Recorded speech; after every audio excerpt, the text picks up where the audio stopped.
मशहूर उद्योगपति रतन टाटा का निधन हो गया है। उन्होंने व्यापार क्षेत्र के साथ ही समाज सेवा में भी कई अहम कार्य किए हैं। वैसे तो रतन टाटा के बारे में सभी लोग जानते हैं, लेकिन यह बात काफी कम ही लोग जानते हैं कि वह कौन से समाज से आते हैं। देखिए, सबसे पहले तो आपको बता दूं, रतन टाटा जिनके पास अरबों की संपत्ति थी, उन्होंने हमेशा एक बेहद साधारण जीवन जीने को प्राथमिकता दी।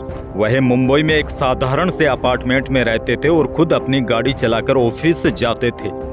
अच्छा देखिए, रतन टाटा कुत्तों से बेहद लगाव रखते थे। उनकी कंपनी टाटा समूह के बॉम्बे हाउस में कुत्तों के लिए विशेष इंतजाम किए गए हैं। यहाँ तक कि उन्हें खाने पीने की सुविधा भी दी जाती है। और देखिए, रतन टाटा ने कभी शादी नहीं की, लेकिन उन्होंने एक इंटरव्यू में बताया था कि वह 4 बार शादी के करीब आ गए थे, लेकिन किसी न किसी वजह से यह संभव नहीं हो पाया। रतन टाटा की एक और खास बात आपको बताऊं तो वह बिजनेस में रिस्क लेने के लिए जाने जाते थे। उन्होंने टाटा समूह को नई ऊंचाइयों पर पहुंचाया जब उन्होंने 1998 में दुनिया की सबसे सस्ती कार टाटा नैनो लॉन्च की। रतन टाटा की एक और बड़ी खास बात थी, रतन टाटा पेशेवर पायलट भी है। उन्होंने 2007 में F-16 लड़ाकू विमान उड़ाकर भारत में एक मिसाल कायम की थी और ऐसा करने वाले वह पहले भारतीय उद्योगपति थे। यानी कि रतन टाटा यात्री विमान उड़ाने के साथ साथ लड़ाकू विमान भी उड़ा लेते थे। और एक और खास बात यह है, रतन टाटा ने अपनी शिक्षा पूरी करने के बाद हार्वर्ड बिजनेस स्कूल को कई बार वित्तीय मदद दी।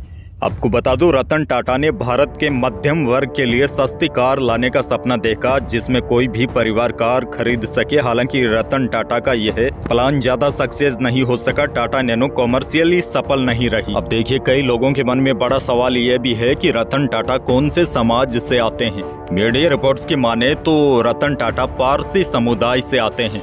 वैसे आपको बता दूं, पारसी समुदाय की आबादी भारत में काफी कम है। इसकी कुल आबादी लगभग 50,000 से 60,000 के बीच है। अच्छा देखिए, लोगों के मन में बड़ा सवाल यह भी है कि अब टाटा की विरासत कौन संभालेगा। वैसे मीडिया रिपोर्ट्स की माने तो रतन टाटा के छोटे भाई जिमी टाटा मुंबई में रहते हैं, लेकिन वे 90 के दशक में रिटायरमेंट ले चुके हैं, लेकिन वह टाटा सन्स की कंपनियों में शेयर रखते हैं। ऐसे में रतन टाटा के छोटे भाई अब यह जिम्मेदारी संभाल सकते हैं। जिमी टाटा पिछले 25 सालों से ज्यादा समय से सक्रिय कारोबार से दूरी बनाए हुए हैं, लेकिन संभावना है कि टाटा ट्रस्ट की कमान अब वही संभाल सकते हैं।